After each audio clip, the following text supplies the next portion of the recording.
Hello, good evening. Ayan na naman tayo. So, alam yung ating lulutuin ngayon ay kinatahang hipon na may kalabasa at sitaw.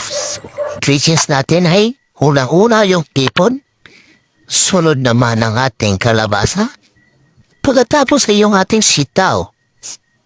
At yung maharikado natin ay itong ating luya, sibuyas, bawang, bell pepper, kamatis, at pagkalimutan wala tayong gata, ito na lang, kokomaba. Yan, pwede itinan natin yung kawali at lagyan ng ating mantika. Unang-una is, igisa lang muna natin yung ating luya. Ayan. Pagkatapos natin igisa yung luya, mekos-mekos. Pagkatapos yan yung ating sibuyas. Huwag kalimutan ni mekos yan guys. Tapos sunod natin yung ating bawang. Ayan, mekos-mekos lang muna.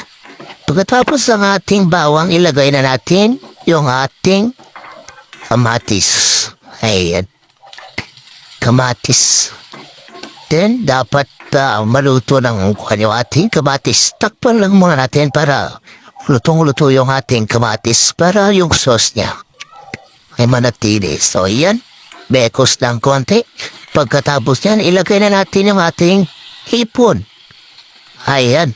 Bekos-bekos. Lagyan na natin ang ating paminta. Ayan. Bekos muna. Bekos lang bekos. Yung paminta.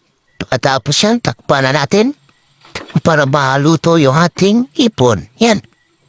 Pagkatapos yan guys is tagalin natin muna yung ating hipon. Separate lang muna natin para hindi siya ma-overcook. Ayan.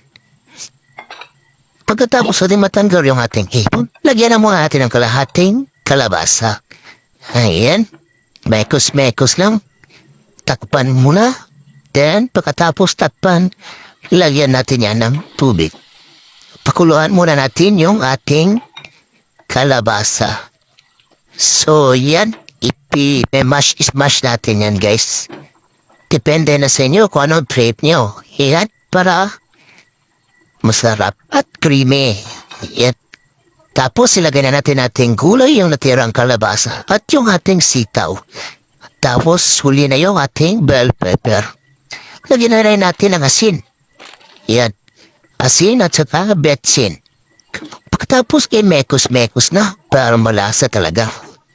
So, well, malap na.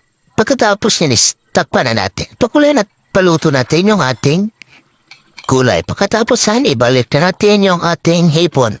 At imekos na. Ayan. Pagkatapos imekos, ilagay na natin si kokomami. Ayan, para mas creamy. So, ayan guys. Sarap-sarap na. Ayun, takpan natin at ipakuluan na natin. Ayan, tapos na. Bye-bye!